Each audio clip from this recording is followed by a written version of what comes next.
Hello and welcome back to the show. Now, we thought, didn't we, that when the Supreme Court said that's it, it's very clear that biological sex is a real thing. Of course it is. And that a man is a man and a woman is a woman. And whatever you want to do to your body via surgery, it doesn't magic away what you are underneath it all, based upon your chromosomes, your DNA, and what is written on your birth certificate. Because that, my friends, is science.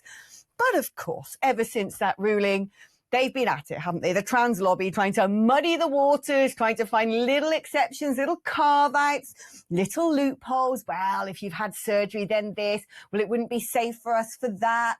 What if someone 100% appears like a woman? You wouldn't even notice a difference. It's fine for them. We all knew that was going to happen. Or indeed, what I heard from one particular barrister who himself is trans is, well, what we need is all toilets to be unisex. No, we do not. That completely misses the point when it comes to women's integrity and safety. We don't want to share bathrooms with you, my friend. You can grow a beard. Let's speak now to Susan Smith, Director for Women Scotland. So apparently public bodies are now going to be told to ban transgender women from female-only spaces such as toilets, changing rooms, under new guidance to be published by the Human Rights Watchdog. Great. This is the guidance from the Equality and Human Rights Commission, the EHRC, which normally you'd have all the sort of leftists in government supporting every single thing they say and do. And yet it seems to me, when it comes to human rights, this is a human right that the trans lobby just don't particularly want to abide by. No, they've been a bit deluded because they kept saying in the run-up to this consultation, or during this consultation, that they could get the EHRC to countermand the ruling of the Supreme Court. They can't. What the Supreme Court says is the law. It's always been the law, and it means that single-sex spaces do exactly what they say on the tin. They're for that sex and that sex only. There was nothing that the Equality and Human Rights Commission could write that changed that. And now they're all having fits because they think that, you know, they could have just rewritten the law. I think they've got so used to their own version, their own preferred version of the law being accepted, that they can't quite believe now that actually that's not how the law works. Now, I'm going to ask you something, because you know where I stand on this. I'm pretty sure you do. I'm a huge advocate for women's rights, women's safety. I've always been on the side of the TERFs. I consider myself a proud and out TERF, quite frankly. I think TERFs are some of the greatest women on this here planet Earth. But then let's come up with an idea, a theoretical concept of someone from Thailand who's a lady boy, who, when you look at them, you just wouldn't know for the life of you that this person was born male. They've had all the surgery that one can have, so there's not a bit of male genitalia left on them. And they're so convincing as a female, they look more female than I do when I wake up in the morning. And that person now has to go and use a man's loo. Do you have any sympathy for them? I think in practice, the very rare, because it is very rare, person who is like that, who completely passes and has had surgery, because as we know, the vast majority of these people are what we would have called in the old days transvestites. So in those very, very rare cases, I don't think anybody is going to be standing by the toilet door doing a DNA swab or checking their birth certificate. I think that, you know, we have to think about practicality and reality. In reality, somebody who passes completely and totally will be able to wander in and nobody will bat an eyelid. Yeah, you wouldn't know, would you? That's the point. You'd have no idea. No. So it might matter, you know, well, it would matter if they were being called for a screening program and they needed a prostate check or something like that. And that is, again, part of the protections for sex. But I think what this will stop, and this is why the activists are so furious, is that most of them are not in that category. Most of them, frankly, like your barrister you mentioned, they look like large blokes who put a dress on and a bit of lippy. No, exactly. That's the thing. Women are very able to tell who's going to be a threat to them and who isn't. It's kind of woven into our biology. And if a 6'3" brute with shoulders wider than the wingspread of an albatross and a beard to rival Brian Blessed sticks on a polka dot dress and thinks he can come into our box, he's got another thing coming.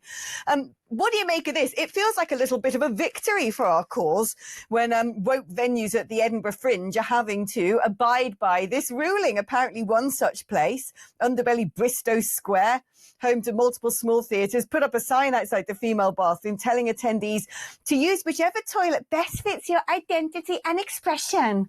And they've been made to take it down. Ha!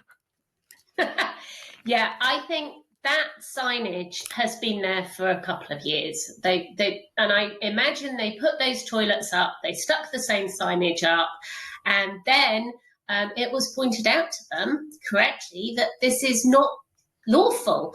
And to their credit, they moved pretty swiftly to take it down. But now there's a load of other venues at the Fringe who are still doing this. So, it's great that was one.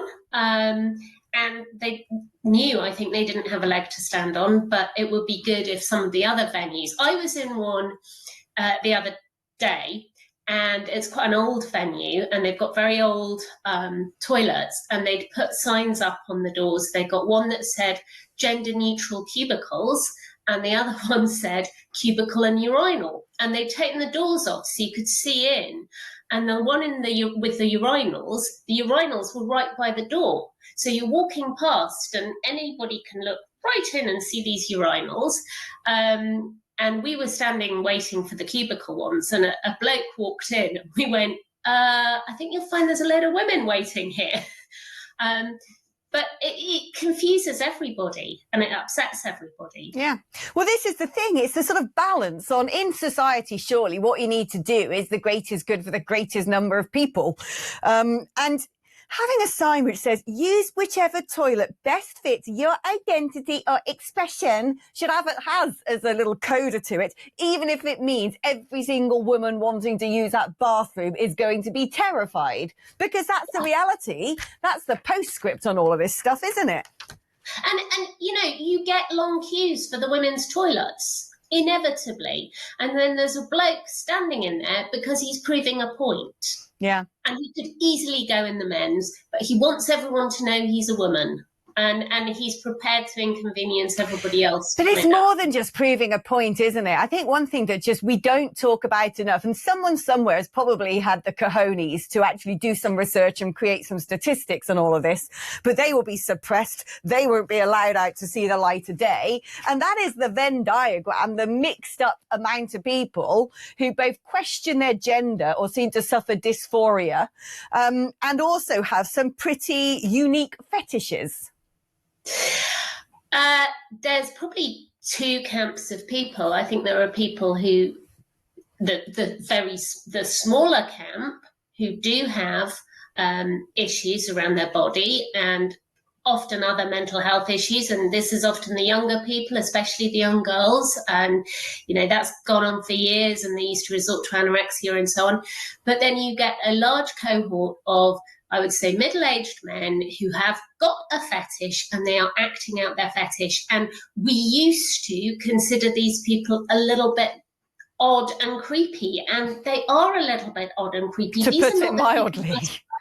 They're not the people who are struggling with body dysmorphia. They're the people who are getting aroused by imagining themselves to be a woman. Oh, they're getting off on listening to women go to the toilet, some of them. That's just the truth of the matter. I'm going to say it because I like stating facts, because that is what journalism should be about. And I'm going to stick to the laws of journalism that I learnt when I trained to be one. Susan, thank you ever so much. Keep up the good fight, because it's going to go on forever, isn't it? We're going to need you being a soldier in a petticoat for many years to come. That's Susan Smith, Director of For Women Scotland.